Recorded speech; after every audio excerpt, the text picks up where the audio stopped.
Hi folks, I'm delighted to have made it to the end of the first season of the Troubles podcast. I had been planning this podcast for 2 years and finally began writing episodes in August 2019. Since then, I've been researching, writing and editing almost every week. At the beginning, I was unsure if it would work out, if the recording and editing quality was good, or if anyone was actually interested in listening. As listeners, you have all been fantastic. There are people tuning in from every corner of the world, and the podcast itself has just recently surpassed over 100,000 downloads, which was a great milestone to reach. The feedback for the podcast has been brilliant, and many of you actively reached out to me offering episode suggestions, corrections, and general advice on the format of the show itself. Everything has been incredibly useful, and the podcast wouldn't exist if not for the active, interested listeners that tune in every 2 weeks. After this episode, I'll be taking a 3-month break from releasing episodes. It'll give me time to plan out the roadmap for the second season of the podcast, and I'll also be making a trip up to Northern Ireland to research some of the episodes. Please feel free to shoot me an email at troublespodcast@gmail.com if you have any questions about the show or would like to suggest an episode. You can also find me on Facebook, Instagram and Twitter. I'll be leaving the Patreon page up, so please feel free to donate if you want to support the ongoing costs associated with the show. You can do that at patreon.com/The Troubles Podcast. Before we begin, here's a short clip for the podcast Shite Talk, an Irish history podcast, which is an excellent show produced by 2 talented comedians. Hello, my name's Jason Brennan. And my name's Kevin Lerney, and we're 2 Irish comedians. And together we make up Shite Talk, an Irish history podcast. Each week, one of us researches a story from the annals of Irish history and reads it to the other one. Stories like Lord Haw-Haw, the leader of the Nazi propaganda radio station during World War II. Or the story of the time the IRA paused the Civil War so that they could run security for a statue of the Virgin Mary. Or the time the IRA tried to invade Canada. Or the time a group of British Israelites came over and dug up the hill of Tara because they figured that they'd found the Ark of the Covenant. Spoilers, they didn't. So you can check out Shite Talk, an Irish history podcast, every Tuesday on all good podcast platforms. And most of the shite ones too. See you there. That's it from me, folks. Thanks again, and let's get on with the show.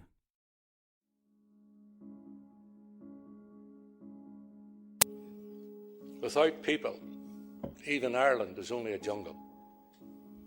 And when people are divided, they can only be brought together by agreement.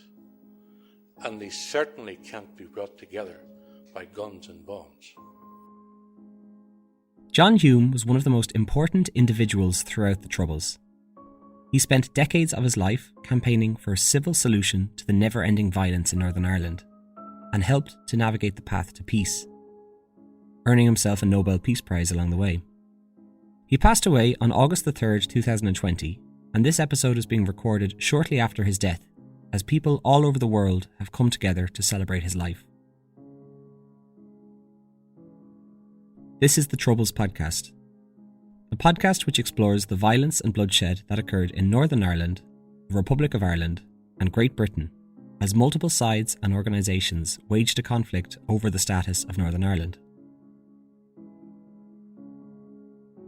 John Hume was born in Derry in 1937 to a poor Catholic family. Neither of his parents were involved in politics, money was tight, and both of his parents were on welfare, so the most important thing for Hume's parents was putting food on the table. As I never forget my first political lesson when I was 10 years old. And the Nationalist Party were holding an election meeting at the top of the street and waving their flags, and my father, who was unemployed, saw that I was getting emotional too. And he put his hand on my shoulder. He says, "Don't get involved in that stuff, son." I says, "Why not, Dad?" He says, "You can't eat a flag." Think of the wisdom of that real politics shouldn't be about waving flags. It should be about developing the standard of living of all sections of your people. Hume attended St. Patrick's College in Maynooth, in the Irish county of Kildare. This was unusual for a poor Catholic man, as colleges were seen as something which only people with money could afford. But he passed a test which paid for his tuition. There, he entered into the seminary to become a priest. He then decided that the priesthood wasn't for him and studied English and French instead. After graduating, he moved back to Derry and became a school teacher. Life in Derry was difficult, and as I've discussed before, Derry was a city with a nationalist majority controlled by a unionist minority. There were very few options for Catholics at the time, and little to no representation for them in council roles. He met his wife Pat in Borderlands Dance Hall in Donegal, and the pair were married in 1960. Pat will go on to play a large role in the peace process, providing support and advice to her husband. They lived in the Bogside area of Derry, which was predominantly Catholic, with many of the houses being overcrowded and very little services being offered to low-income Catholic families at the time. In a BBC documentary, Pat describes housing conditions in Derry at the time. Derry in those days was in a very, very distressed state. The housing situation was appalling. You could find houses with 30 people, 35 people, all in one house, with one toilet in the back. Hume first became an advocate for the people in 1960. He saw how difficult it was for many poor people in Derry, who had to turn to pawn shops and moneylenders to afford the rent on their houses and apartments. In particular, he recalls seeing his mother dealing with a moneylender who would call regularly to the house. He then began working to set up the first credit union in Ireland. For those unaware, a credit union is a member-owned financial cooperative, where people can borrow money without worrying about high interest rates. Hume believed that credit unions would help pull people out of the poverty trap. As well as the credit union movement, Hume also became involved in the building of social housing for families in Derry. He set up the first non-profit housing association in Derry, which was dedicated to building social housing for low-income families. After this first project was successful, Hume was keen to build more social housing for Catholics, but soon found that the unionist majority in the city council had no interest in approving any plans to build more social housing outside of the Bogside area and in other parts of the city.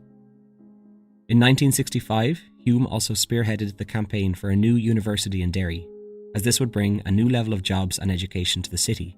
But this campaign was unsuccessful, and the smaller unionist town of Coleraine won the bid instead. It was at this point that he realised that if he wanted to continue helping people in this way, he would have to delve into the political sphere and tackle the broader issues of social injustice that was occurring at the time. He was elected into the Northern Irish government as an independent councillor in 1969.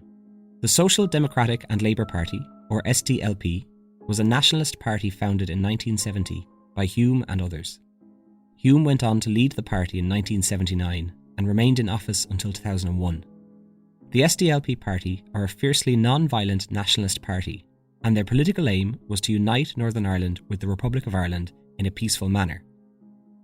This wasn't always easy, and many nationalists were eager to fight back against the police force, who they felt were biased against them. We are not doing this for publicity, mate. We're doing it to defend this area against the police coming in and slaughtering the people that live in it. The police just walk in, we will just clobber every last one of them. Hume was 28 at this time, and realised that he needed to expand his campaign out from credit unions and social housing. Something needed to change when it came to civil rights in Northern Ireland. Hume began examining the civil rights movement in the United States of America, which was going on at the same time. He watched how Martin Luther King advocated non-violence in the quest to find equality, and realised that the Northern Irish civil rights movement could be modelled on the same principles and campaigns. Hume also recognised the power of the media and how journalists would help to hold the British Army and RUC accountable during a time when their actions were considered heavy-handed by many. By the late 60s in Northern Ireland, many people were frustrated that talks were going nowhere. With the violence escalating and the Northern Irish government losing control, the British Army were called in to pacify the region. Initially, they were welcomed by the Catholics, who viewed the Northern Irish Police Force, the RUC, as a biased force, but this relationship soon deteriorated drastically. In 1971, Hume stood with MPs from Westminster and engaged in a 48-hour hunger strike to protest the policy of internment, which had been introduced. This policy meant that the British Army could arrest and detain any Northern Irish person which they suspected was involved in paramilitary activity. The IRA had got wind of these raids, and as a result, most of the people who were scooped up as part of this policy of internment had nothing to do with the IRA. Hume then went on to lead a march to protest against internment on McGilligan's Beach, near the city of Derry. It was a non-violent march, and the group were walking while singing "We Shall Overcome."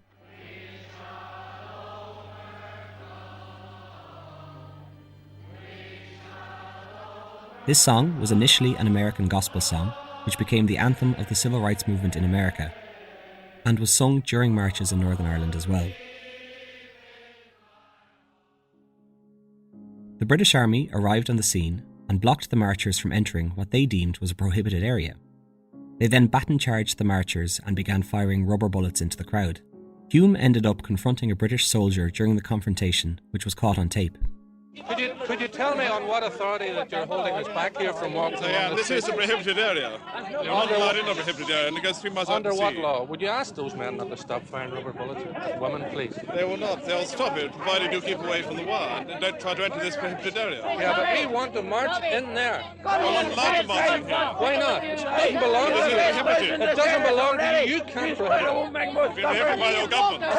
Whose government? The government of Northern Ireland. Not our government. And that's why you're here, because it's not our government. This protest was a stark warning to Hume that the British Army were not afraid to directly confront protesters, regardless of whether they were peaceful or violent.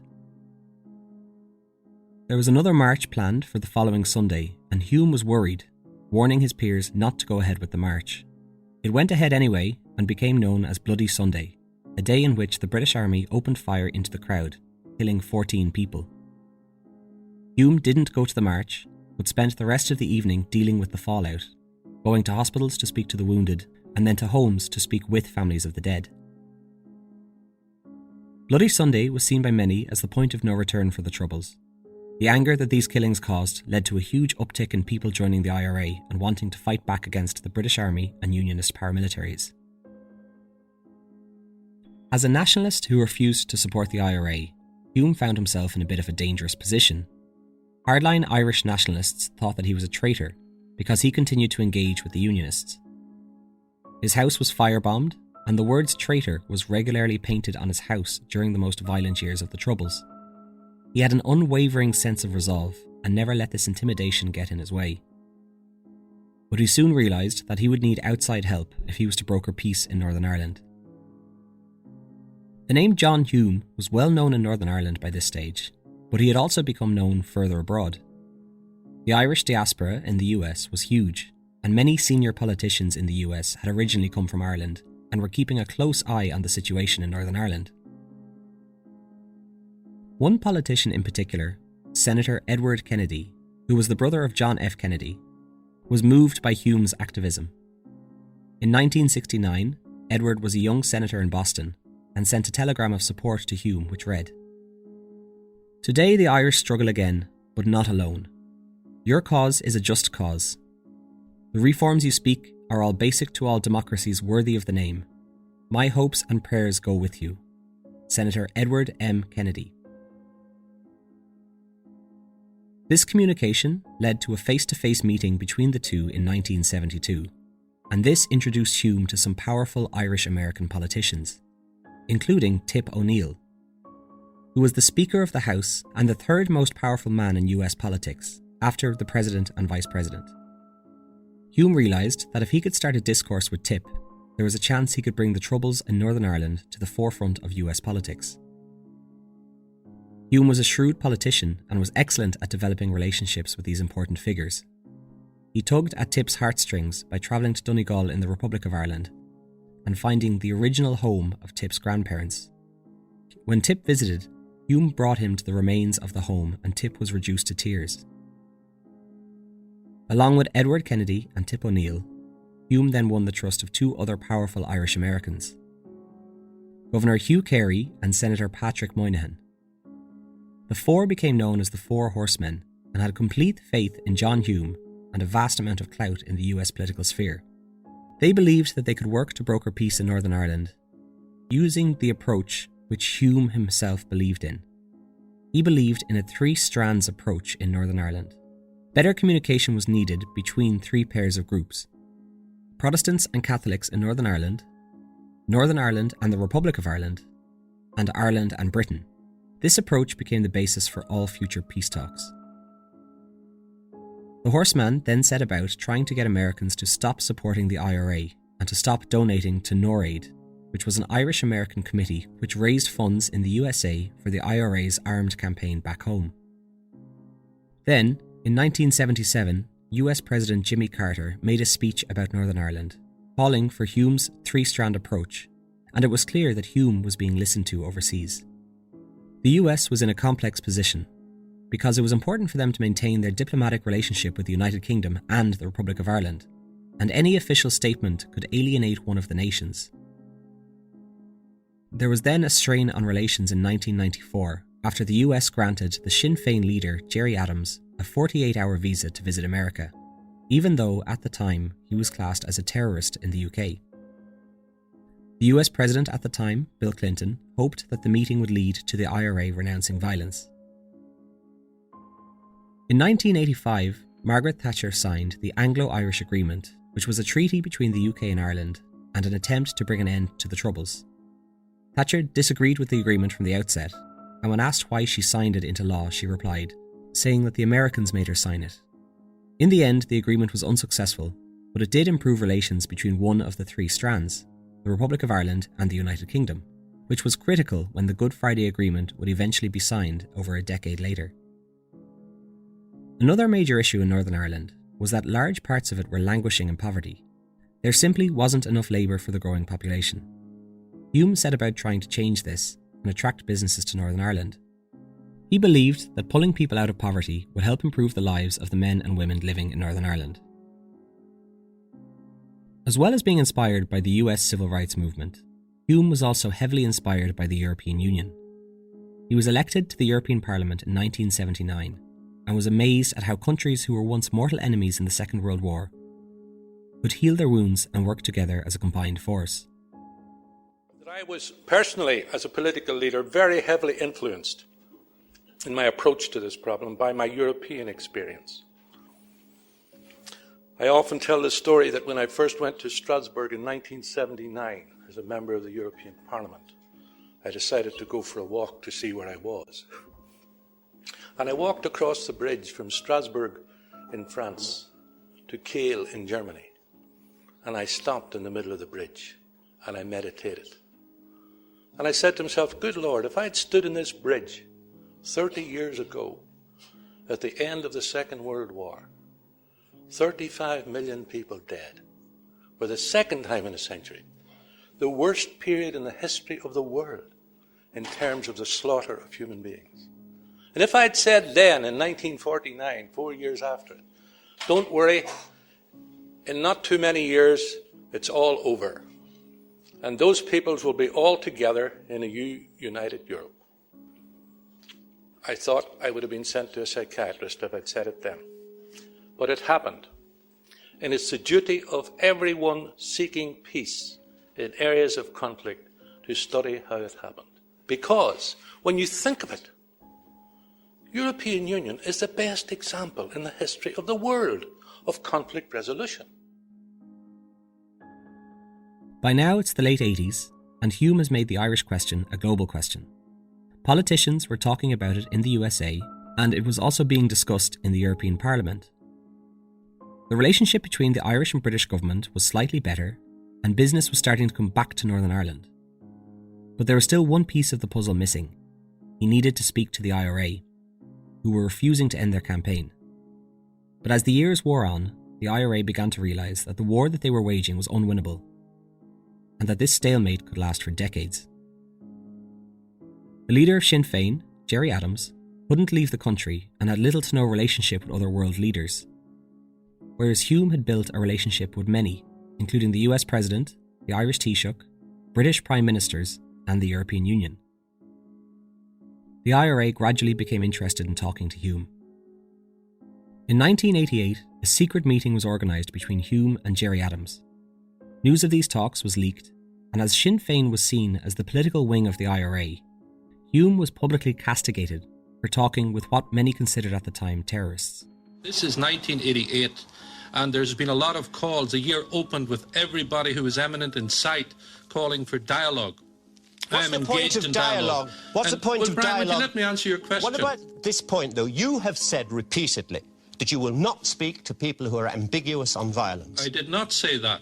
I have said repeatedly that I will speak to anyone if I believe that talking to them will make a contribution to peace and stability on our island. Is it the case that you spoke... And I hope that this dialogue will lead to just that. But I wouldn't wish to raise anybody's expectation, and I'm going to explore every avenue that yesterday's talks opened up for me. And what about the argument... I will speak to anyone. People would now... I will speak to anyone. Sure, you've said that several times. This caused outrage, as most politicians flat out refused to talk to anyone who had a connection to paramilitary activity, because doing so in a sense would prove that violence can bring about results. These initial talks eventually fell apart, but the connection had been made between Hume and Gerry Adams, and the two would continue to meet in secret over the next few years up until 1993, as they searched for an agreed alternative to violence. Hume was heavily criticised for talking with the IRA by all sides, but years later it was revealed that both British and Irish governments were also secretly engaged in talks with paramilitary organisations in an attempt to find peace. Hume continued to defend his actions, stating that he was willing to talk to anyone and everyone involved in the Troubles, if it would lead to a non-violent solution to the problems. But just as things seemed to be improving, they took a turn for the worse, which began with the Shankill Road bombing, in which an IRA bomb destroyed Frizzle's fish shop, killing 10 people, including the bomber, Thomas Begley. Hume attended the funeral of the victims and quite publicly broke down in tears. Pat remembers a relative of one of the bereaved approaching him and telling him that the peace talks have to go on and that they are the one hope for the future. This attack caused a retribution attack in which loyalist gunmen walked into the Rising Sun bar and killed 9 civilians. This attack became known as the Greysteel Massacre. After these attacks, the idea of a peace process seemed far, far away. But despite this, a few months after the attacks, Irish Taoiseach Albert Reynolds and British Prime Minister John Major issued the Downing Street Declaration. This declaration affirmed both the right of the people of Ireland to self-determination and that Northern Ireland would be transferred to the Republic of Ireland from the United Kingdom only if a majority of its population was in favour of such a move. Though it wasn't said, this declaration was based heavily on the ideas that Hume and Adams discussed during their secret talks. It eventually led to both nationalist and loyalist paramilitary groups calling a ceasefire. Sinn Féin was also invited to sit at the negotiation tables, on the proviso that they committed to ending their campaign of violence. This was the first time that they were being considered as a legitimate nationalist political party, and even though this would split the vote and threaten Hume's SDLP, he was happy to concede for the greater good. Sinn Féin eventually overtook SDLP as the majority nationalist party in 2003. The signing of the Good Friday Agreement heralded in a tentative end to the Troubles. For his efforts, John Hume and Ulster Unionist Party leader David Trimble received a Nobel Peace Prize. In his speech, Hume said, "Too many lives have already been lost in Ireland in the pursuit of political goals. Bloodshed for political change prevents the only change that truly matters, in the human heart. We must now shape a future of change that will be truly radical and that will offer a focus for real unity of purpose, harnessing new forces of idealism and commitment for the benefit of Ireland and all its people." Many expected Hume to go on and lead Northern Ireland alongside the UUP's David Trimble, but it went to Seamus Mallon instead, and many suspect it's because Hume had a bad working relationship with Trimble. As part of the Nobel Peace Prize, he also received a substantial sum of money. Hume donated the entire amount to his local hospice in Derry. He went on to meet with Nelson Mandela and the Dalai Lama over the years. Hume stepped down from politics in 2004 at the age of 67. He had been diagnosed with dementia, which began to show in the late 90s and was continuing to deteriorate. It got to a point that eventually Pat revealed that John could no longer remember the peace process of which he was so important in helping to resolve. When he was too ill to attend public engagements, Pat continued to go and speak on his behalf. John Hume passed away in a nursing home on August 3rd, 2020. After his retirement, Hume was regularly seen at community events and football matches. He loved to walk around Derry City, and continued to do so as his condition worsened. Derry-based journalist Aoife Grace Moore wrote about his final years. Quote, "When John began suffering from dementia, it was never hidden. It was a heartless diagnosis for someone so undeserving. The greatest mind in Northern Irish politics, which had given so much, was giving up. John and his life partner Pat did not keep it from the people of Derry, and there was no embarrassment about his illness. John continued on his long walks around the town. There isn't a taxi man in Derry who hasn't delivered John back to Pat, safe and sound and free of charge. As he began to deteriorate, the people of Derry, in an unsaid promise, began to look after John. He was often joined on his walks by strangers, who'd walk with him, asking about his health and steering him in the direction of home. John Hume looked after us, so Derry looked after him.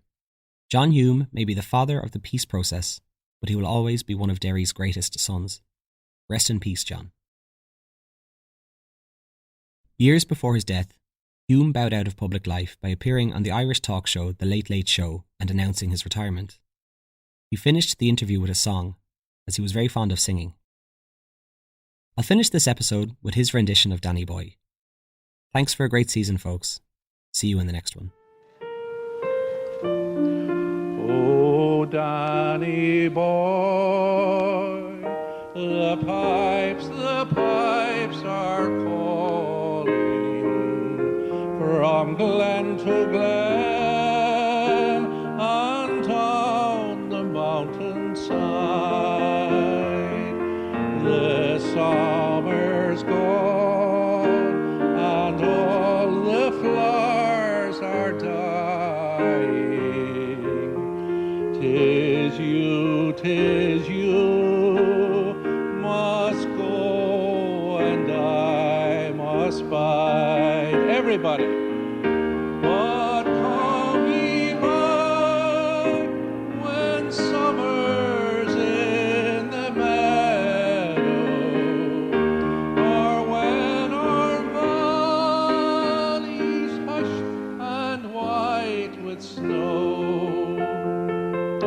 'Tis I'll be there in sunshine or in shadow. Oh, Danny boy, I love you so. And when you come and all the flowers are dying, and I am dead as dead I well may be, you'll come and find the place where I am lying, and kneel and say a navy there for me. And I shall hear though soft you tread above me, and o'er my grave will warmer, sweeter be. And you shall bend and tell me that you love me, and I shall sleep in peace until you come